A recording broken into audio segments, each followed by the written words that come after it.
the February 19th meeting of the Brookline Planning Board.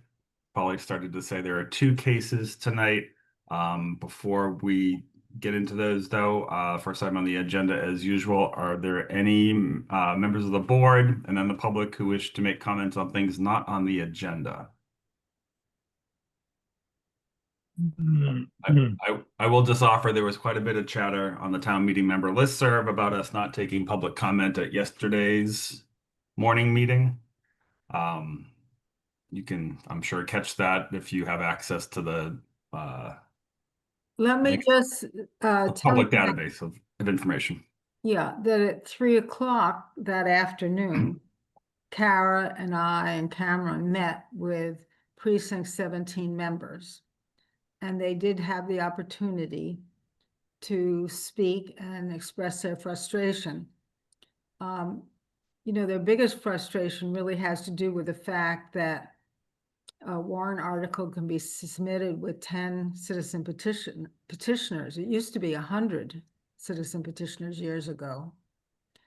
And they also wanted the planning department to take a position right away against, you know, telling someone that they shouldn't submit a warrant article. And that is just something we don't do. We do stay neutral.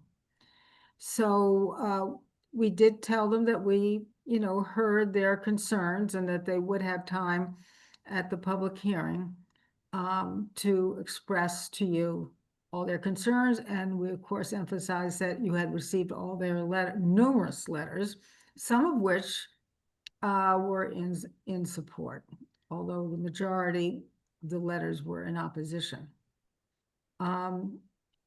So I think at least they felt that they got an opportunity to speak. Were they advised that there will also be hearings at the advisory committee, the housing advisory board, the select board? Yes, but et cetera, et cetera. The main issue was their frustration that a developer could just submit a warrant article for a piece of property. They did admit that most of them voted in favor of the zoning change for Maimonides, but that was somehow different. And they just feel that they shouldn't be allowed to submit that warrant article. And they didn't have a lot of faith in town meeting understanding the implications of warrant articles. So that's their duty. Yeah, I was gonna say that's what town meeting does. we try to explain that to them. We elect those people. Yeah, so we did talk to them for over an hour, and you know, at least they got their opportunity to say what I'm sorry, I didn't hear. Which project was this? Was it Pleasant Street? 26 Pleasant Street. Pleasant Street? Yesterday morning. Yes. You know, I forgot to bring this up at the meeting about that yesterday morning, but I learned from one of the emails, maybe you all saw it, that back in the 70s, B'nai B'rith had gotten a HUD grant for the full cost of erecting what was going to be a 14-story senior housing project that the town originally approved in terms of construction, but then apparently there was some disagreement about what's called a Chapter 121A tax agreement, which would have limited the amount of tax the project would have paid for a certain period of time. So then the select board changed its mind and decided to not support the project, and it never happened. And that would have been a 14-story building on the side. Of course, in the 1970s, a lot of the tall buildings around town, that's when they were built. And after the 70s, then the zoning, it was actually down zone. Right. The Beacon Street area. Right. Anyway, you know, the interesting thing is that we are trying to discuss these zoning warrant articles early and before they're submitted. And we did mention to them that, you know, the planning board, some of you suggested that at least commercial be not required, but allowed at 26 Pleasant Street, but that the petitioner was not willing to make a change at this point. So it at least presented the opportunity that there could be some input before the article is submitted. And anyway. Yeah, but just so you're aware, that caught people off guard. I did introduce at the beginning, we're going to take comments. It was a meeting, not a hearing. And that the purpose of scheduling something like that for the morning is because we don't have a lot of room in our agendas to hear warrant articles before they're filed, and that's something we've asked to remedy this year. So it's the opportunity for the planning board to get the information presented and to ask questions. It's not yet a filed warrant article, so We're gonna hear it again? when it actually gets filed in its final form, yeah, Gonna hear it again, yeah. Okay. I don't expect the wording to change on that particular one, but the other ones, we got the updates yesterday on how the wording is changing. Yeah, and I have to say that apparently also at a meeting subsequent to your meeting, this is just what I heard, that Dick Benkert is not going to be submitting an alternative warrant article for ADUs because Maria and the team, Emily, worked with Dick and they incorporated in their draft some of the things that he was concerned about. And they made a compromise on some of the language. So that's good news that there'll only be one ADU warrant article for town meeting to consider. Good news. If Very- it turns out that way, I'm happy. That's a good outcome. What, All right. yeah, I just want to say thank you to the planning office for all the work that you do during this warrant article blitz. Really, you do a lot of work and fortunately you get paid. Probably not enough, but it is appreciated. Cameron, you're getting all this stuff together, getting us all on. Thank you, guys. A lot of evening hearings to attend to, so thank you. Yeah. That. You get time All and right. a half for these evening hearings, right, Polly? Excuse me? You get time and a half for these evening hearings, right? Not exactly, but that's okay. I love it, or I wouldn't be still doing it. All Okay. right, before we move on, are any members of the public here who wish to make a comment on something not in the agenda? If so, use the react button at the bottom of the screen and raise your hand. Seeing none, we'll move to our first case of the night. I'm presenting this first case. It's 99 to 101 Mason Terrace. And we have the attorney, Ken Goldstein here, who you're familiar with, and also Kent Beckham, who is the architect, so you can let him. Hi, Ken. Greetings. You all probably remember that the fall 23 town meeting, 99 Mason Terrace, 111 Mason Terrace, and 117 Mason Terrace were rezoned from SC7 to T5. And the petitioner was the owner of the property for 99 Mason Terrace. And the intention was to allow the property to be subdivided so that it could be 2 lots and that a single family dwelling could be constructed to the rear of a 2-family, an existing 2-family. And it's going to be like a family compound. So the proposal is to subdivide the property tonight, and there is some zoning relief that's needed, which is why they're before you tonight. There will be a shared driveway and 4 new angled parking spaces for the 2-family dwelling along the driveway, and the existing rear garage will be demolished. It was found not significant by the Preservation Commission. And a parking area for 2 vehicles will be created for the single-family dwelling. The relief that's needed for the 2 properties, 99 and 101, are slightly different. For 99, the relief that's needed is solely for the parking. One is for the side yard setback and the rear yard setback. And you'll see Kent Declan will show you the plans in a minute. For 101 Mason Terrace, again, they need some relief for the side yard parking area, but also for the front yard setback, because when you have a house to the rear of another house, you need to double the front yard setback, and that's 60 feet in this case. And the proposed is 10.25 feet. But of course, as I've said, both property, the property owner in the front is agreeable to this. So actually, Max Pomerantz is here, and he's the citizen petitioner's son. Okay. And I will turn it over to Attorney Goldstein and architect Kent Duckham to expand on my remarks. Good evening, planning board members. Nice to see you all. Ken Goldstein from the Brookline Law Firm, Goldstein and Herndon, here on behalf of Max Pomerantz, who waved his hand a moment ago, and our esteemed architect Ken Duckham.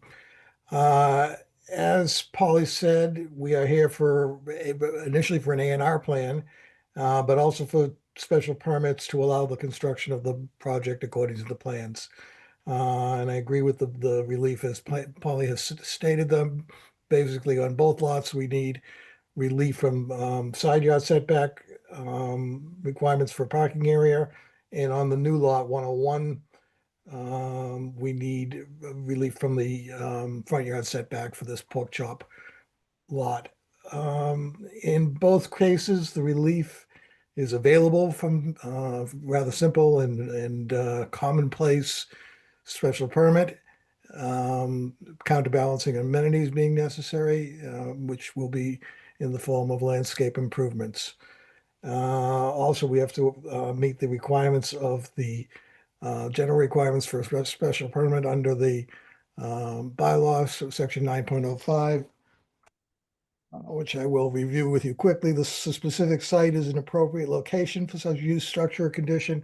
Well, yes, in town meetings, given they're okay to that by granting the relief in fall 2023, including this in the T5 zone. The use as developed will not adversely affect the neighborhood. Again, town meeting has agreed with that principle as well. There will be no nuisance or serious hazard to vehicles or pedestrians. No, in fact, the shared driveway and shared parking area will be less intrusive than two separate parking driveways and will be far safer. And adequate and appropriate facilities will be provided for the proper operation of the proposed use. Well, that's pretty straightforward in this case. The use is residential, single-family residential, that in keeping with most of the neighborhood. So with that, I will let Kent walk us through the plan, particularly with respect to the parking areas, which are the most intricate part of this proposal. And without further ado, Kent. Good evening, Kent Duckham, Duckham Architecture and Interiors. Ken, would you mind sharing?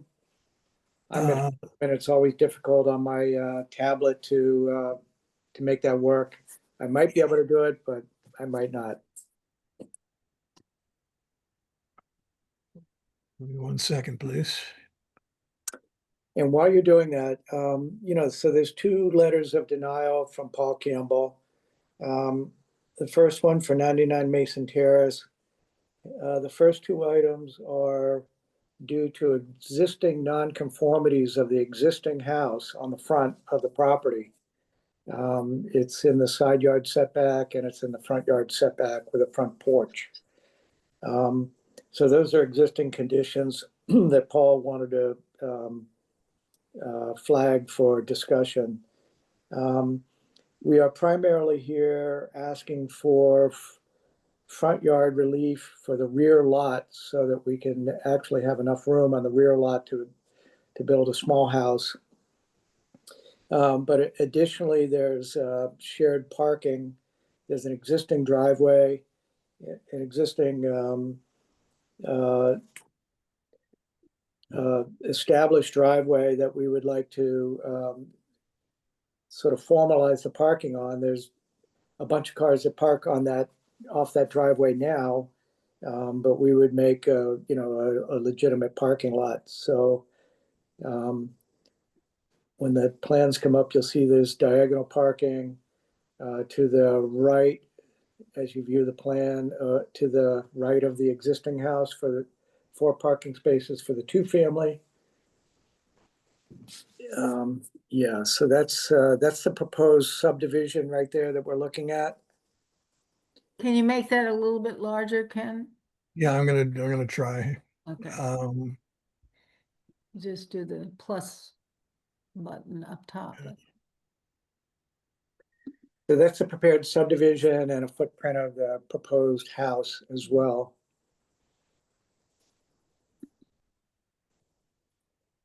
So the proposed subdivision does, it's kind of a house with a neck, like a typical rear lot. Go back up, Ken. I'll back up. Okay. Yeah, so that's existing conditions. This is proposed conditions. So there's an access to the rear lot. The access, it widens at a certain point so that we can put some parking in there to make that rear lot a legitimate lot so that there's room for a house and parking on the rear lot. However,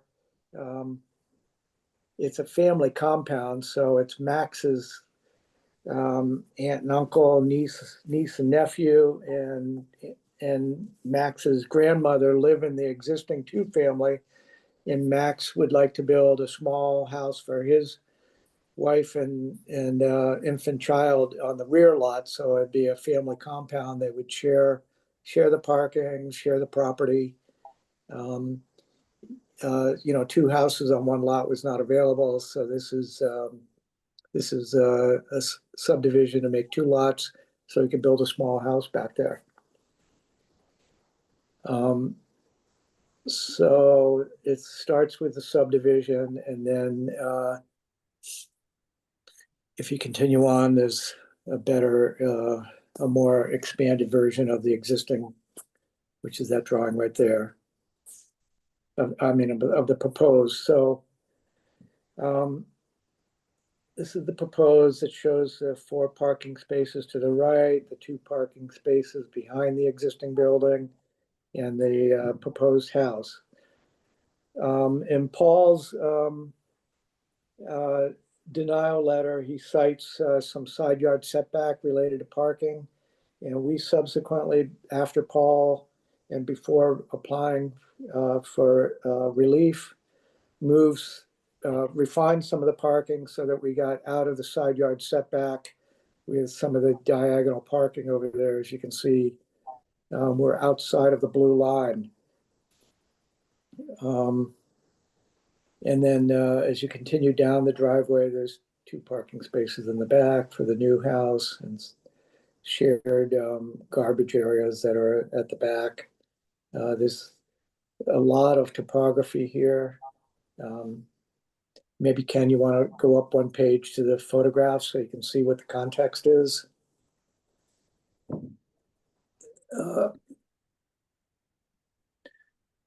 So there's just really kind of an empty lot back there. There's a dilapidated garage that has been approved for demolition. There's an easement for a walking path to the left of the property that you can see in that bottom photo there. And that joins another walking path that goes left to right. And then there's some sort of monumental stairs that go down to the parking area to the buildings below them.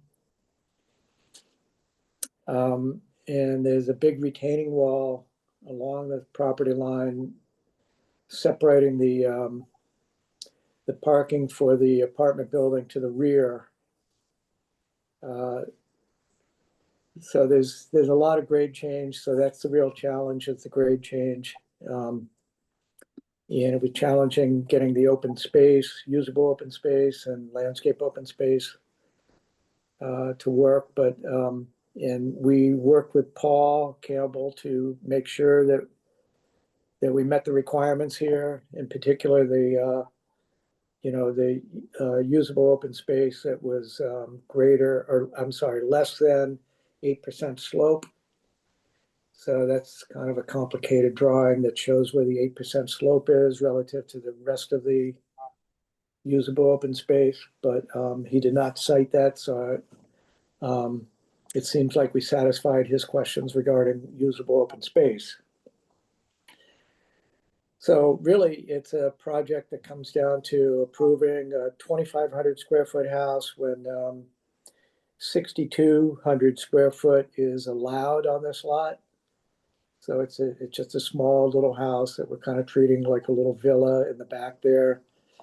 And then parking for the two properties shared. If you want to scroll down.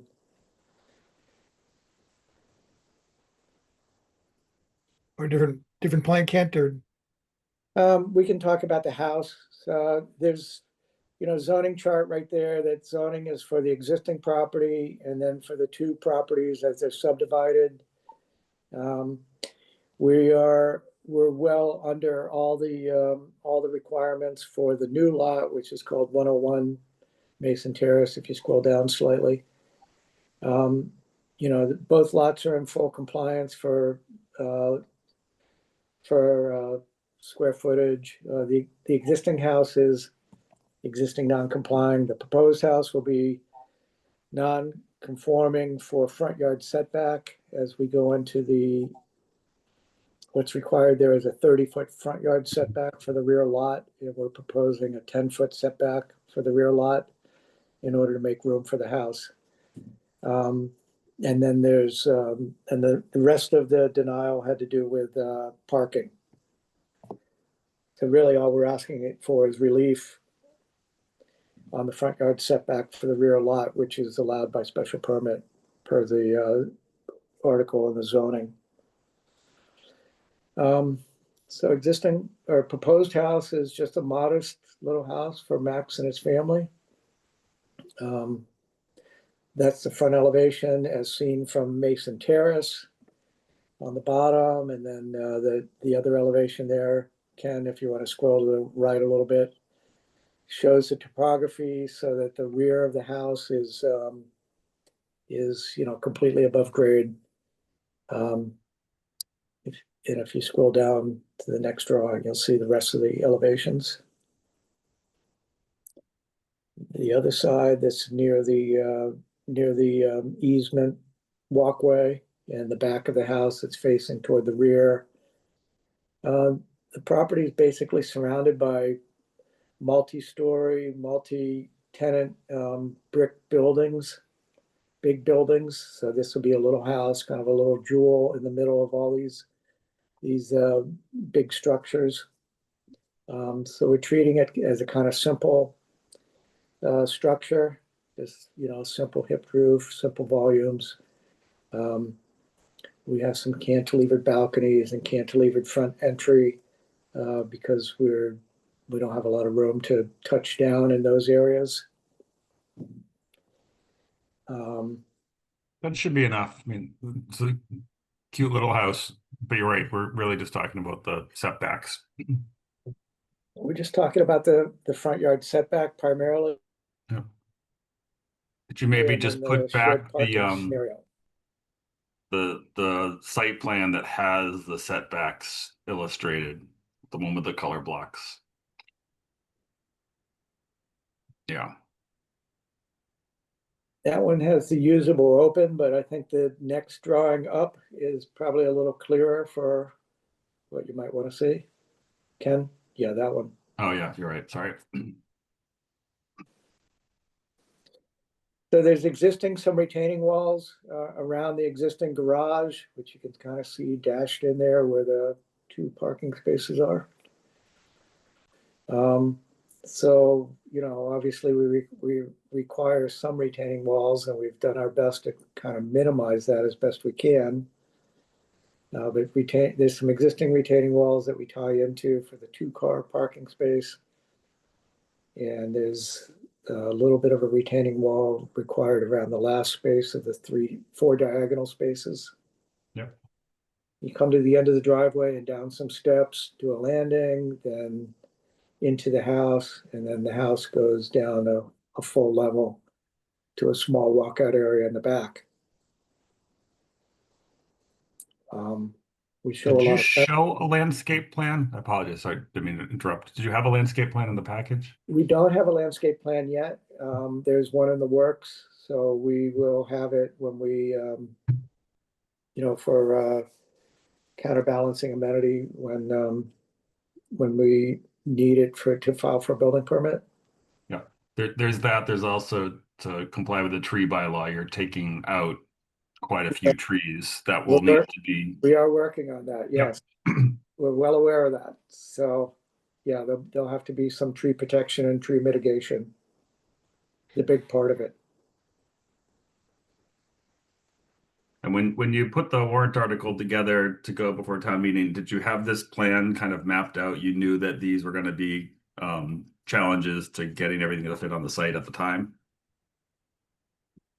I don't believe so. I wasn't involved when the zoning was changed.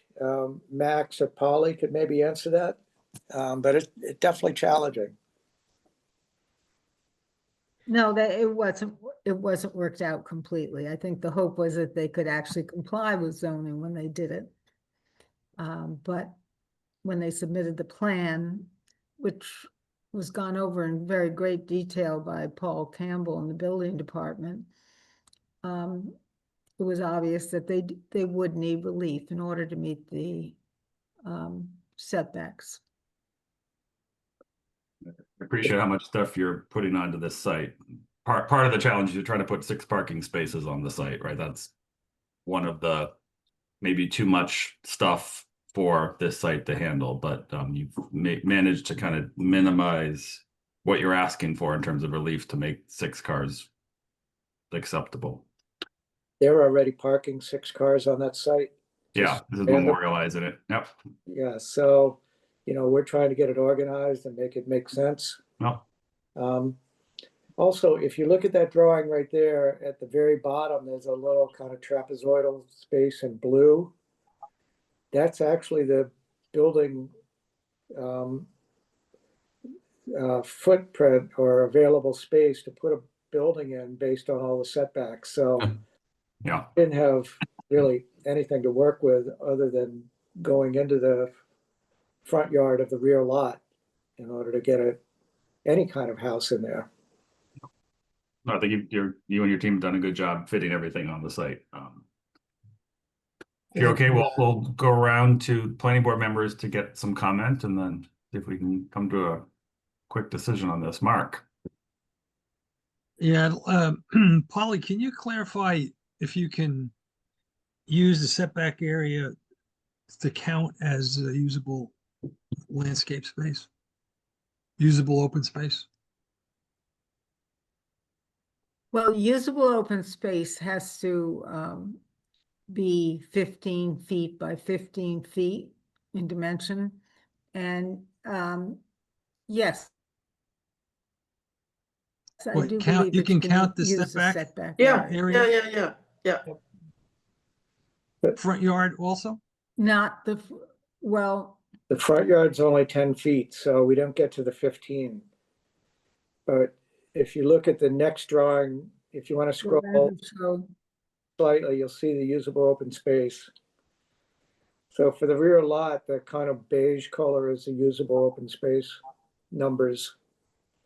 It's a small house, so the usable open space requirement was pretty small.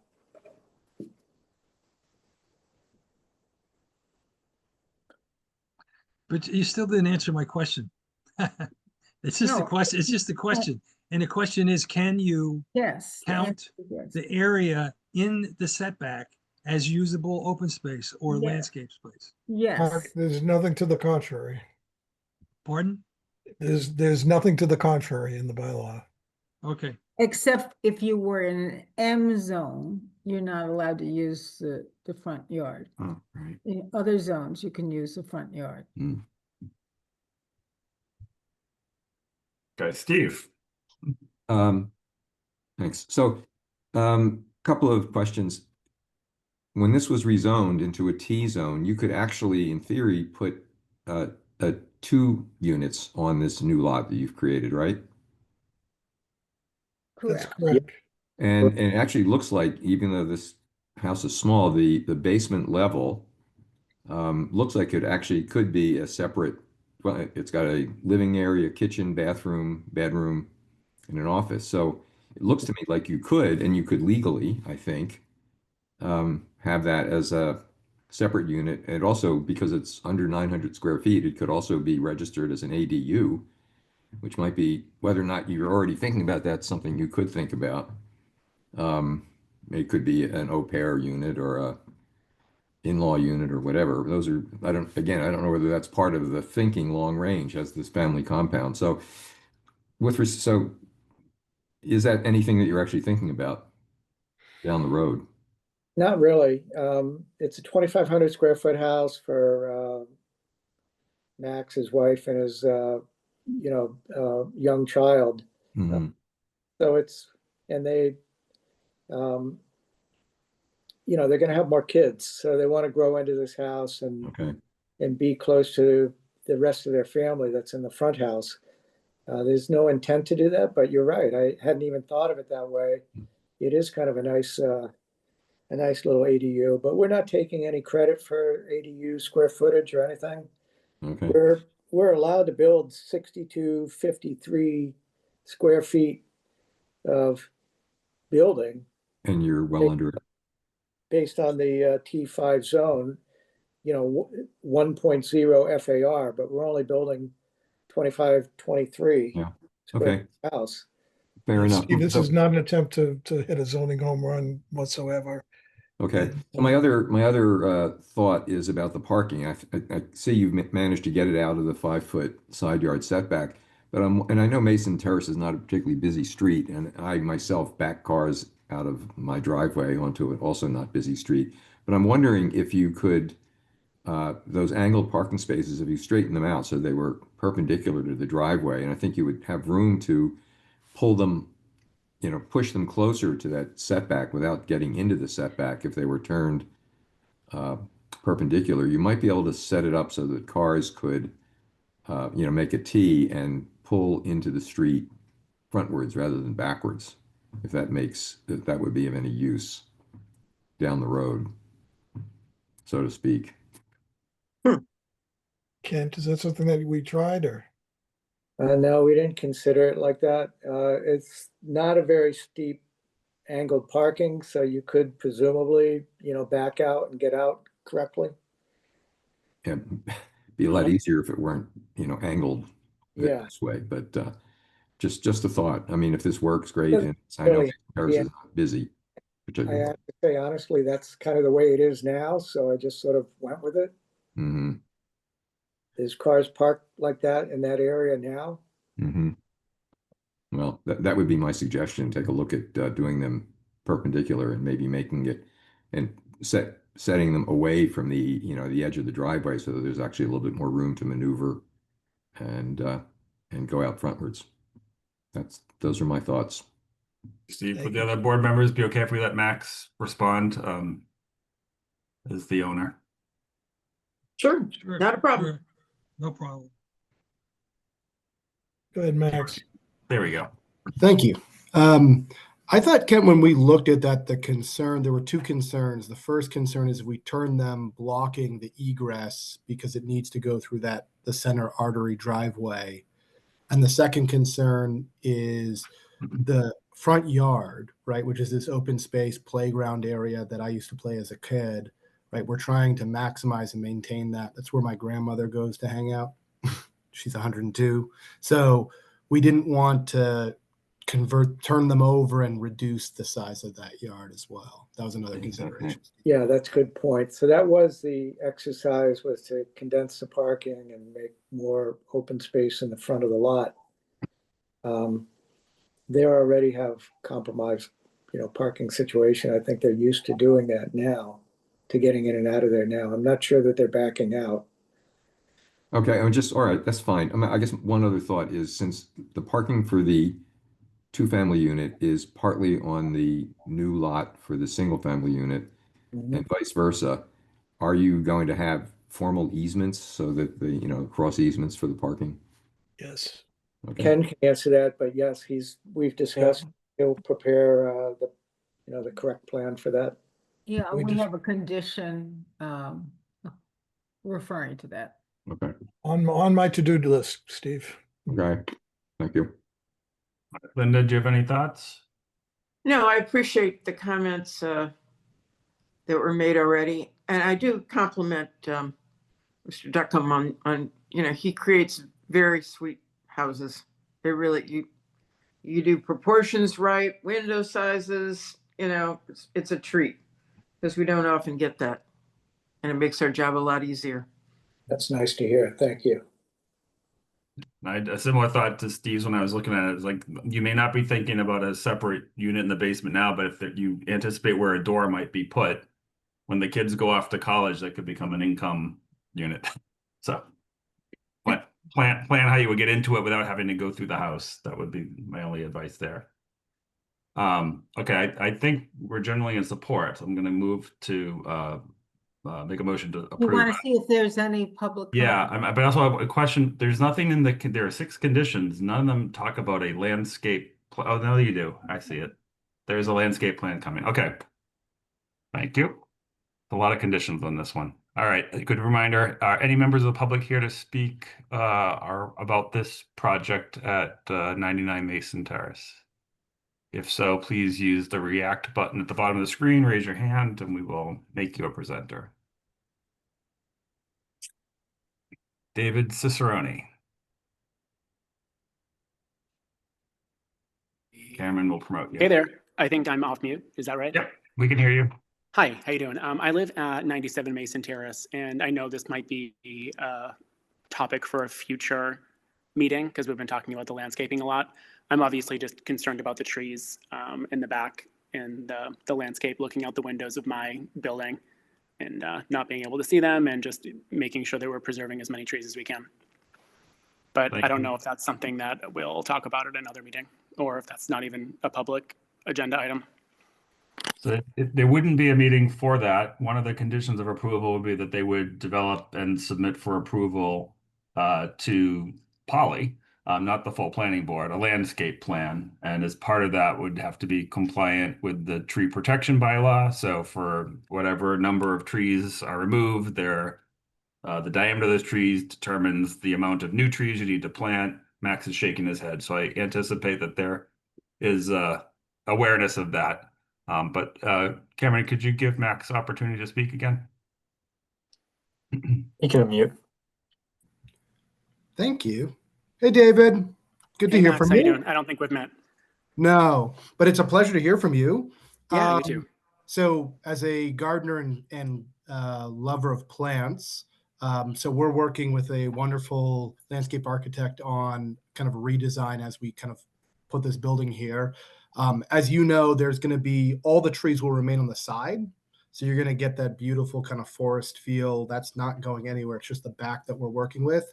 But I'm happy to connect with you and send the plans that we're thinking coming over, just so you can get a heads up of what we're doing. And if there's anything that you particularly say, hey, this would be lovely to look at, I'd, be interested in your input.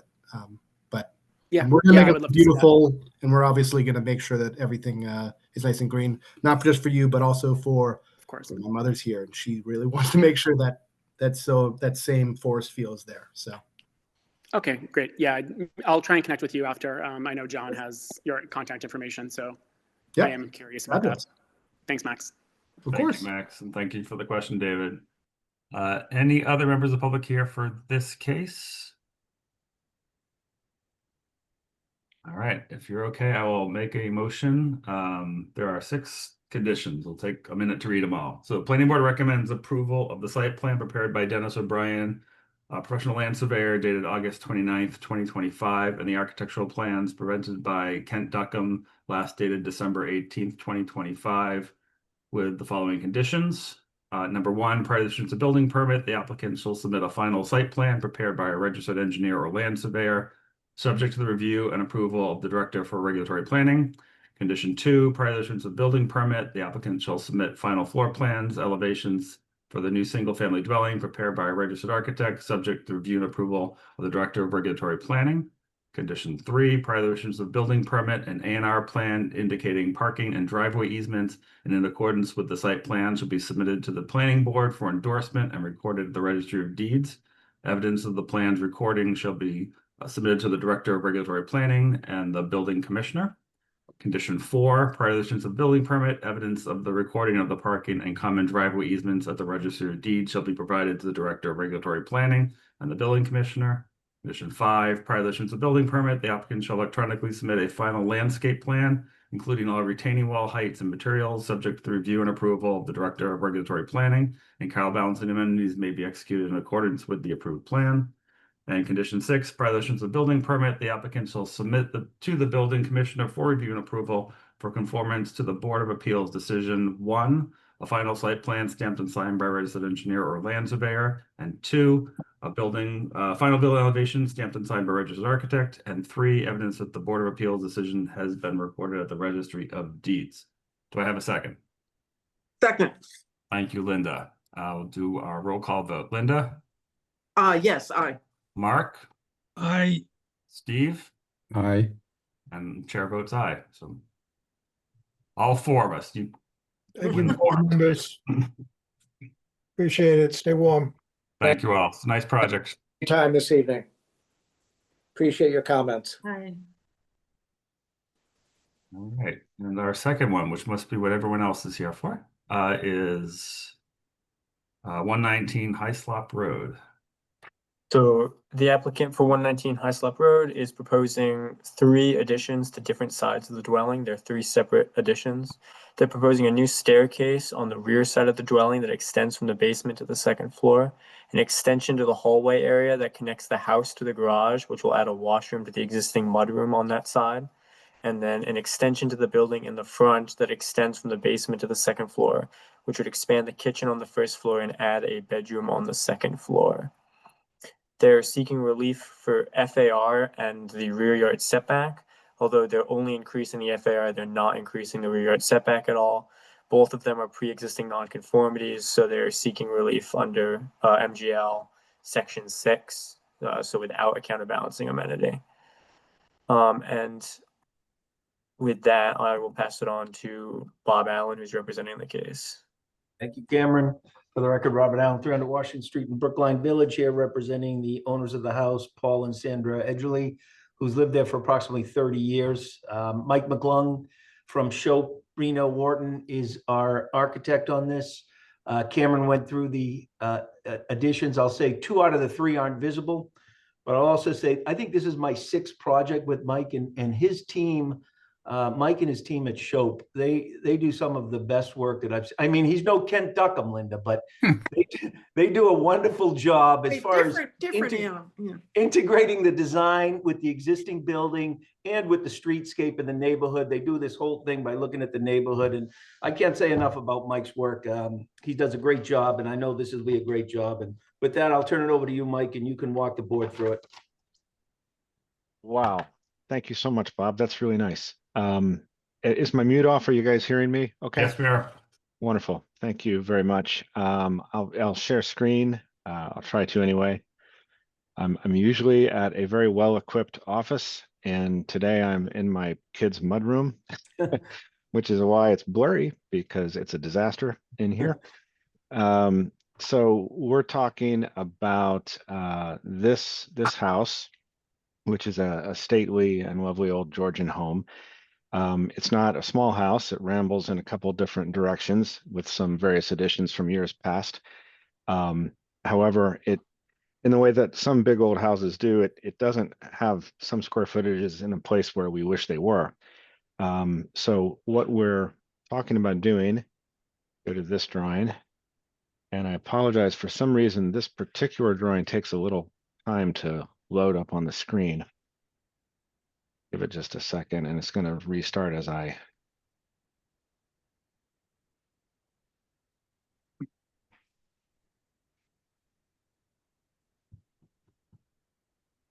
There we go. And of course, if I move it, it'll take another long time, but I have to zoom in for you guys, so I apologize here. This should do pretty well. Those budget cuts at Shope, man, they're really showing with this technology. Huh? Oh, hurting. So what's being proposed here is in each of the 3 additions that Cameron mentioned, they're kind of in inside corners of the existing building footprint. So none of them are increasing or decreasing the distance to a setback or to a property line. Here there is a staircase that's going to help with interior circulation of the building. It connects all 3 levels. On this side in the front, this is the most visible addition. And it's essentially adding some space to the kitchen, which is quite cramped for a house of this size. It also creates a bedroom suite up above. And then the smallest little bit of addition is trapped in between the existing family room wing and the existing garage wing. So it's not something that would even be visible from anywhere. So in all, the hope is to perform these additions that don't increase any other, nonconformity or zoning criteria. And I think you guys have had access to the drawings, but I can quickly show you. These are before and after. The upper drawing is the front elevation of the home, and the drawing below is the front elevation with the additions that are proposed.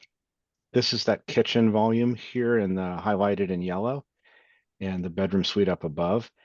It's back a little bit from the main facade of the front, which I think is important because it keeps the center of gravity in the middle of the classical house.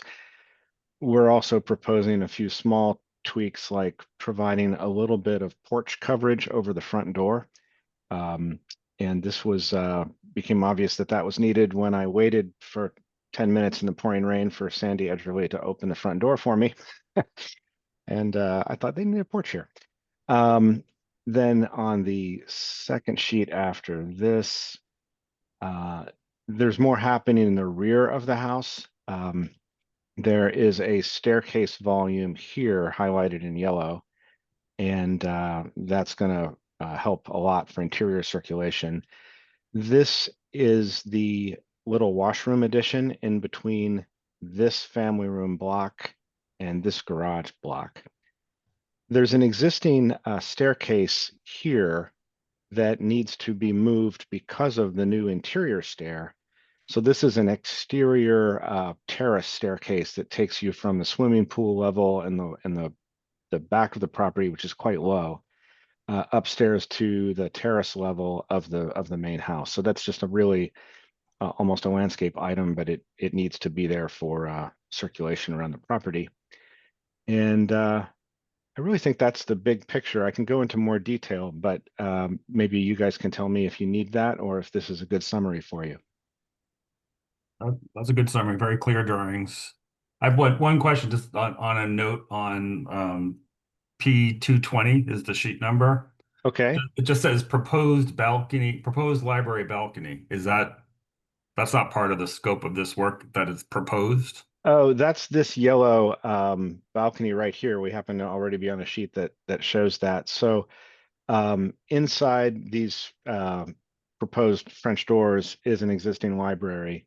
And below this, there's an existing sunroom, and the owners would like to be able to sort of walk out onto a balcony up there and look down to the pool terrace. That's what that is. Okay.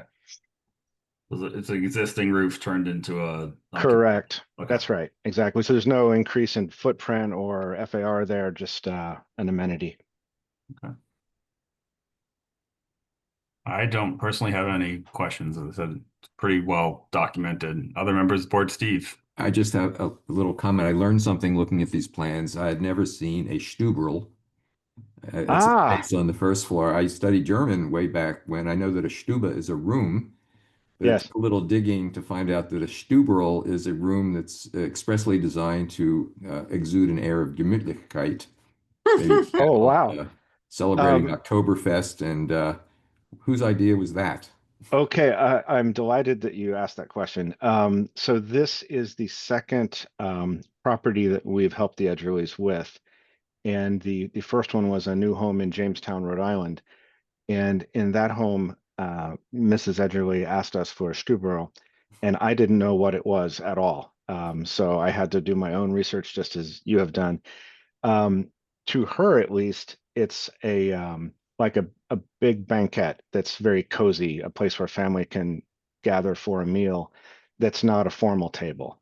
And so that is She has apparently some Austrian lineage, and that's what her family has always called it.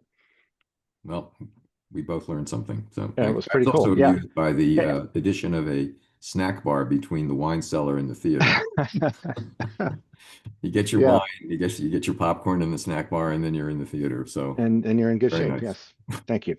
but I thank know you. what a snack bar is. I didn't have to look that up. Yes, Thank you. exactly. Thank you, Nice Steve. Very kind. Linda, do you have any? No, I have no problem. Okay, Mark? Yeah, a stoop roll allows for Gemütlichkeit, which is Right. warmth and good cheer. Exactly. So I love it. Yeah, and there's I like the additions. I think they fit with the architecture. I have no problem with this. thank you. If you're okay, we'll keep it short. See if there are any members of the public here who wish to make comments on this case. I think the prevailing audience might be some of our staff architects from our Yeah, I was firm. gonna say, I recognize one of the names as a member of our side. So, okay, I think we're good. Planning board recommends approval of the site plan prepared by Sean M. Riley, professional engineer, dated November 19th, 2025, and architectural plans prepared by Michael O. McClung, registered architect, dated November 25th, 2025, subject to the following conditions, and there are only two. Prior to the issuance of a building permit, the applicant shall electronically submit final floor plans and elevations stamped and signed by a registered architect, and a final site plan stamped and signed by a registered engineer or land surveyor to the Director for Regulatory Planning or a designee for review and approval. In condition 2, prior to the issuance of a building permit, the applicant shall electronically submit to the building commissioner for review and approval A, the floor plans, site plans, and elevations displaying the approval stamp of the Director for Regulatory Planning, and B, evidence that the Board of Appeals decision has been obtained from the town's clerk's office by the applicant or their representative and recorded at the Registry of Deeds. Do I have a second? Second, Thank you, Mark. Roll call vote. Mark? aye. Linda? Aye. Steve? Yeah. And Yeah, the chair hold votes aye. So, It's yeah.